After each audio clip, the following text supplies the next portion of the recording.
Orang itu bisa sakit bukan karena penyakit, tapi karena hati yang panas, hati yang iri melihat kebahagiaan dan keberuntungan orang lain. Dia membanding-bandingkan ya orang lain, kamu kok bahagia, kamu kok senang, kamu kok beruntung, aku kok tidak. Kemudian timbul iri, dari iri timbul benci. Saudara, kali ini kita akan merenungkan akan satu virus rohani, penyakit rohani yang menurut saya sangat mengerikan. Ini bisa menjadi penyebab dari segala macam perkara yang negatif secara rohani, baik dalam hidup pribadi maupun dalam komunitas anak-anak Tuhan. Merupakan sebuah racun, ya. Jadi penyakit atau racun atau virus yang sangat berbahaya. Apakah itu, saudara? Namanya adalah iri hati atau dengki. Nah, di dalam kitab Perjanjian Baru itu sering disebut, saudara. Di dalam bahasa Yunaninya dipakai istilah zilos atau photonos, ya, iri atau dengki. Nah, saudara tentunya tahu ya, ada sebuah pepatah mengatakan iri hati itu menjadi susah lihat orang senang. Itu iri. Menjadi kurus lihat orang gemuk. Jadi sebetulnya itu masalah hati, pikiran, hati. Ketika dia melihat ada orang yang lebih beruntung dari dirinya, dia jadi nggak nyaman, kemudian jadi marah, kemudian jadi benci, padahal nggak ada urusannya. Jadi ada orang, ya istilahnya kalau dalam kekristenan diberkati, dia merasa bahwa dia kurang diberkati, dia iri, gitu ya. Ada orang punya kelebihan-kelebihan, dia merasa dia tidak punya kelebihan itu, dia iri, dia dengki. Kemudian dia mulai membenci, mulai memusuhi, dan bahkan yang lebih ngeri kalau nggak dikendalikan, dia bisa memfitnah orang yang nggak ada salahnya sebetulnya, gitu, saudara. Dicari-cari kesalahannya. Itulah iri hati. Nah, saudara, dalam Roma 1 ayat 29, itu iri hati digolongkan dalam daftar berbagai dosa.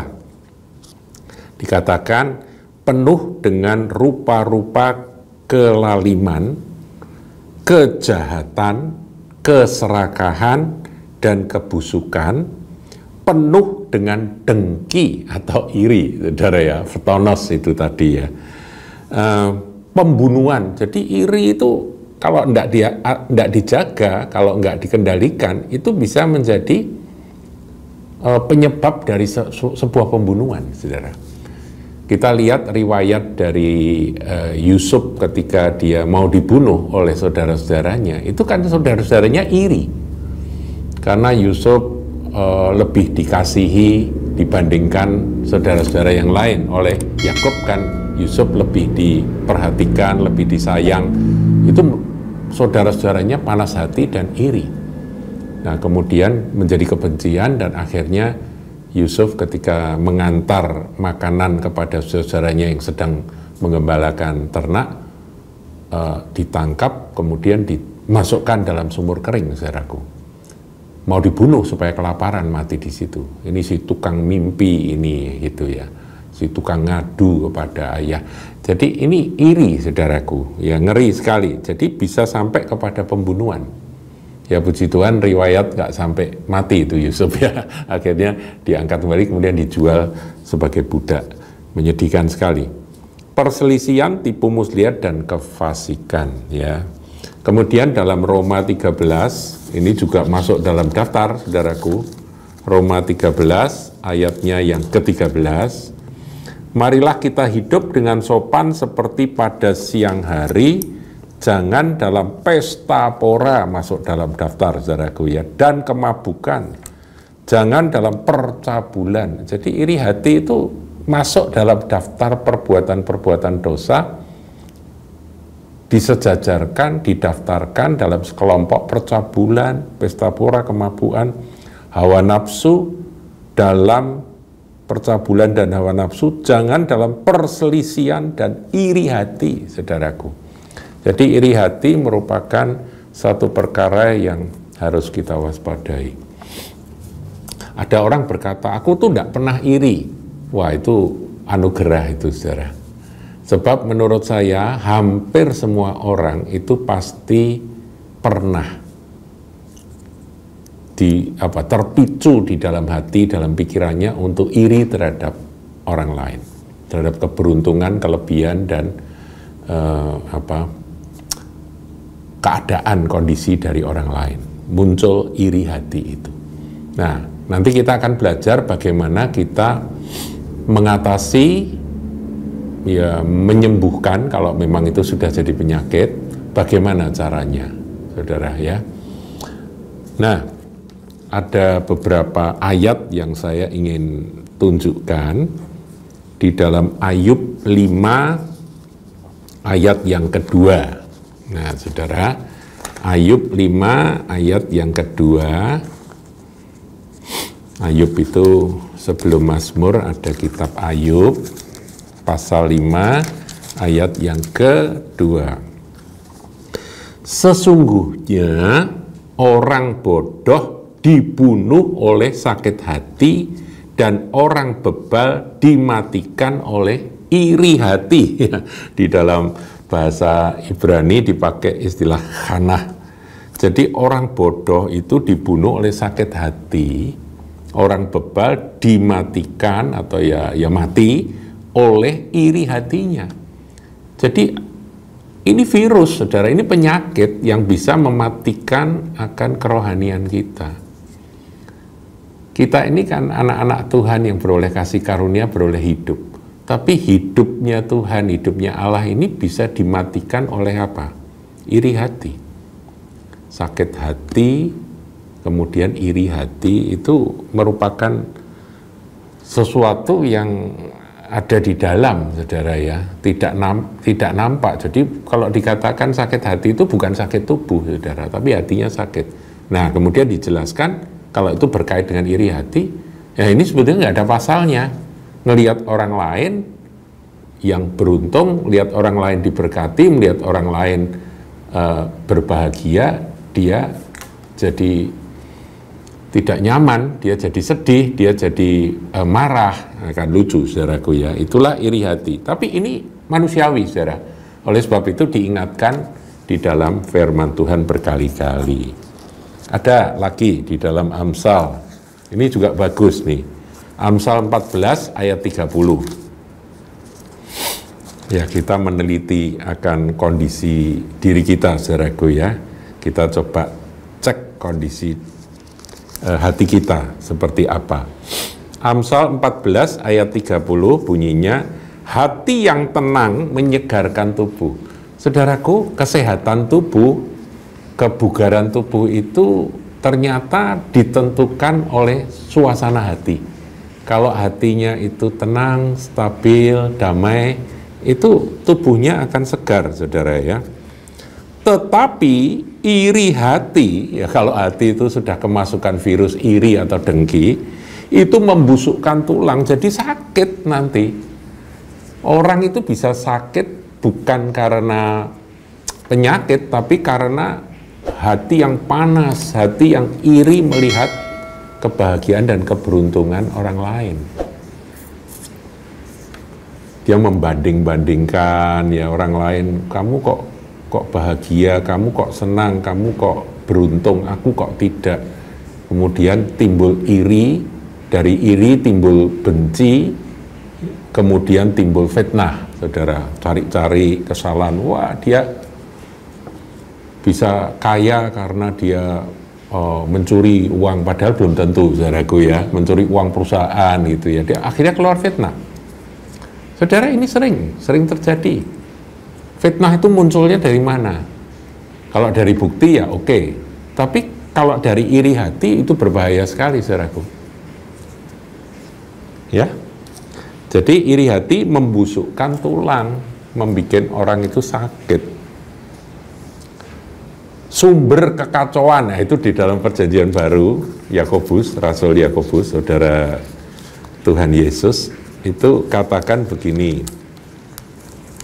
Saya bacakan, saudaraku ya, Yakobus 3 ayat 16. Sebab di mana ada iri hati dan mementingkan diri sendiri. Jadi semuanya itu fokusnya pada aku ya. Orang kalau terlalu mementingkan diri sendiri, kenapa aku begini, kenapa aku begitu, si aku ini terus menerus jadi pusat dunia ini adalah si aku gitu ya. Nah, orang yang seperti itu, mementingkan diri sendiri itu pasti akan dihinggapi oleh virus iri hati. Sebab di mana ada iri hati dan mementingkan diri sendiri. Jadi orang yang mementingkan diri sendiri itu pasti mudah iri. Orang egois itu pasti mudah iri, selfish, egois ya. Di situ ada kekacauan. Jadi kekacauan itu sumbernya itu adalah adanya egoisme dan iri hati, saudara. Nah, ini di dalam komunitas anak-anak Tuhan, itu nanti pasti ada yang namanya iri, dengki, kemudian egois, kenapa aku nggak diperhatikan, kenapa kok aku nggak bisa seberuntung dia, kemudian iri, kemudian muncul kekacauan, karena apa? Gosip, saudara. Pasti nanti akan muncul gosip. Gosip yang belum tentu benar, tapi karena dasarnya itu sudah iri, dalamnya itu sudah iri hati, dalam hatinya itu sudah dengki, yang kemudian berubah menjadi kebencian, amarah dan kebencian, akhirnya gosip itu sangat mudah untuk subur berkembang di dalam komunitas yang dikacaukannya. Itu pengacaunya adalah orang yang iri dan mementingkan diri sendiri. Ada kekacauan dan segala macam perbuatan jahat. Nanti ada jahat-jahatnya, saudara. Tadi saya katakan sampai pada pembunuhan pun bisa terjadi hanya karena iri hati. Nah, saudara, sekarang bagaimana cara praktis kita untuk menghadapi, menangkal, mencegah akan virus penyakit rohani yang namanya iri dengki itu, saudaraku ya. Pertama, kita ngerti ya, kita sudah belajar bahwa kita ini tidak boleh menganggap remeh, menganggap enteng dosa iri hati itu. Meskipun itu manusiawi, tapi kita harus hadapi itu dan kita lawan itu. Jangan dianggap remeh, jangan dibiarkan bertumbuh, jangan dibiarkan dia mengembang di dalam diri dan hati dan pikiran kita. Jangan. Iri hati ini sel kanker, saudaraku, yang harus segera dimatikan sedini mungkin. Nah, yang pertama yaitu perlakukan sebagai racun, sebagai sel kanker, sebagai dosa. Atau kalau anak-anak muda seringkali dinasihati, kamu dalam pergaulan hati-hati ya, kamu jangan sentuh narkoba, begitu ya, saudaraku ya, karena itu sangat berbahaya dan itu adalah pintu masuk dari segala kejahatan. Tadi Yakobus 3 tadi kan berbunyi, ayat 16 tadi berbunyi, sebab di mana ada iri hati dan mementingkan diri sendiri, di situ ada kekacauan. Sumber kekacauan itu adalah iri hati dan selfish atau egois. Kemudian segala macam perbuatan jahat. Jadi sumber kejahatan itu adalah iri hati, saudaraku. Perlakukan sebagai sesuatu yang sangat berbahaya. Begitu pikiran Anda mulai dijangkiti iri hati, Roh Kudus mengingatkan, segera sadar, itu dulu, perlakukan sebagai racun. Ini aku kemasukan racun ini, aku keracunan ini gitu ya. Jadi segera-segera bergegas cari penangkalnya atau cari obatnya. Kemudian jangan malah dipupuk atau dipelihara. Nah, kesalahan dari banyak orang Kristen yang sampai jatuh di dalam berbagai kejahatan itu karena dibiarkan bertumbuh, bahkan dipupuk dengan dibicarakan. Ya, jadi mulai jadi bahan gosip, yaitu dengan bumbu gosip, fitnah, bisik-bisik, kemudian selidik-selidik gitu ya, kondisi dari orang yang sebetulnya dia dasarnya iri. Jadi dalam komunitas dia iri pada seseorang, dia mulai coba gitu ya. Kemudian dan yang paling penting setelah itu menyadari bahwa itu racun, itu sel kanker. Kedua, jangan sekali-kali dipelihara atau dipupuk, dibikin subur. Ketiga, ini yang paling penting, datang pada Tuhan, sujud dan minta ampun. Tuhan, ampuni aku kalau aku ini sempat iri hati, pikiranku nggak bersih, aku berdosa. Jadi perlakukan itu sebagai dosa, saudara, bukan sebagai sesuatu yang wajar. Kemudian mohon Roh Kudus memimpin pada pertobatan, dan Tuhan akan tolong. Nanti saudara akan dilepaskan dari iri hati dan dengki itu. Paham ya saudaraku? Dan saudara akan merasakan kelegaan, saudara akan merasakan kelepasan. Nah, inilah yang perlu kita lakukan.